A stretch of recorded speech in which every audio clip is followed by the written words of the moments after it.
I implore you to get a random one-way ticket anywhere that you're planning on going that you think you should be coming back from.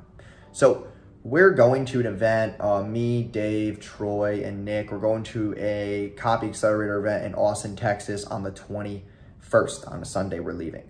And we're basically not coming back to Tampa after. We're getting a one-way ticket. We're going to stay there for, the 4 or 5 days, and then we're randomly going to go somewhere for Troy's birthday. So I really implore you to go get a one-way ticket, go randomly experience shit. Like, who cares where you're going? Just randomly pick a place on the fucking map and just go. Like, I'm tired of trying to do things like everybody else. I'm tired of doing the whole round trip shit and once you go somewhere, you should always come back. Like, fuck that. I want to do shit extraordinary this year. So we're gonna get this one-way ticket. We're gonna randomly pick a spot to go for Troy's birthday. I don't know where it's gonna be. It might be Las Vegas, it might be California, it might be fucking in the middle of the woods in Colorado. I don't know where it's gonna be, but we're gonna pick some random spot and we're just gonna enjoy ourselves. We're gonna enjoy life. We're gonna just embrace the unknown, right? And that's the biggest thing I want to get in this video. Embrace the unknown. Stop trying to always go through this guided path, this straight line. Like in business, shit is always like this. So why can't your traveling, why can't your journeys that you take with, some of your best friends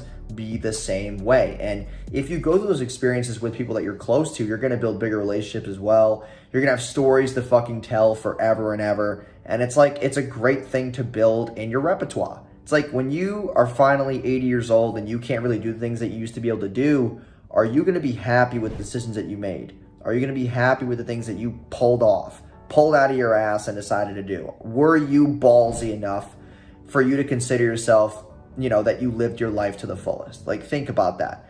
Because we think that, we're young right now. If you're my age, I'm 23. Like, I don't really think about my age much, but I'm just like, damn, like, what if I die next year? Like, what in the fuck am I doing? Like, you need to go do things that make your life extraordinary. Stop trying to live in the known and embrace the unknown.